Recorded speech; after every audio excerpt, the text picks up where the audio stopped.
பியூட்டிஃபுல்லான checked design தான் ready பண்ணி எடுத்து வந்திருக்கோம். நான் வேர் பண்ணியிருக்கேன் சேம் இதே டிசைன் தான். நல்லா ஸ்லீவ் போர்ஷன் நல்லா கிராண்டாக கொடுத்துருக்கோம். பேக் நெக் ஃப்ரண்ட் நெக்கும் நல்லா நீட்டாக சிம்பிளாக நல்லா கிராண்டாக இருக்கும். ஸ்லீவ் போர்ஷன் பார்த்திங்க அப்படின்னா நான் ஒரு பீஸ் ஓப்பன் பண்ணி காட்டிடுறேன் இருந்தாலும் எப்படி இருக்குது அப்படின்னு. இந்த மாதிரி தான் இருக்கும். நம்ம ஹாஃப் ஸ்லீவாக ஸ்டிச் பண்ணிக்கலாம், எல்போ ஸ்லீவாக ஸ்டிச் பண்ணிக்கலாம், பர்ப் ஸ்லீவாக ஸ்டிச் பண்ணிக்கலாம். பேக் நெக்கும் ஃப்ரண்ட் நெக்கும் இந்த மாதிரி கொடுத்துருக்கோம். ஃபேப்ரிக் 1 மீட்டரில் ஒர்க் பண்ணி கொடுத்துட்ருக்கோம். கலர் ஆப்ஷன் பார்த்திங்கன்னா எல்லா கலர்ஸ்லேயும் மல்டிபிள் பீஸ் அவைலபிளாக இருக்குது. லிமிடெட் ஸ்டாக் மட்டும்தான் அவைலபிளாக இருக்குது. எல்லா இதுலேயுமே 2 பீஸ் மட்டும்தான் அவைலபிளாக இருக்குது. வேணுங்கிறவங்க கண்டிப்பாக புக் பண்ணிக்கோங்க. ஏன்னா இந்த டிசைனுக்கு நிறைய என்கொயரிஸ் வந்துருந்துச்சு, அதனால் மறுபடியும் ரெடி பண்ணியிருக்கோம். இதெல்லாம் பார்த்திங்கன்னா நல்லா டார்க்காக இருக்க பாட்டில் க்ரீன் கலர்லாம் அவைலபிளாக இருக்குது. இதெல்லாம் நிறைய என்கொயரிஸ் அந்த கலர்ஸ் மட்டும்தான் ரெடி பண்ணியிருக்கோம். வேணுங்கிறவங்க கண்டிப்பாக அந்த டிசைன் பிடிச்சிருந்தா கண்டிப்பாக புக் பண்ணிக்கோங்க.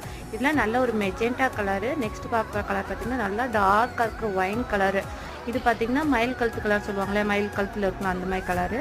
இது நல்ல ஒரு டார்க்காக இருக்கிற ரெட் கலரு.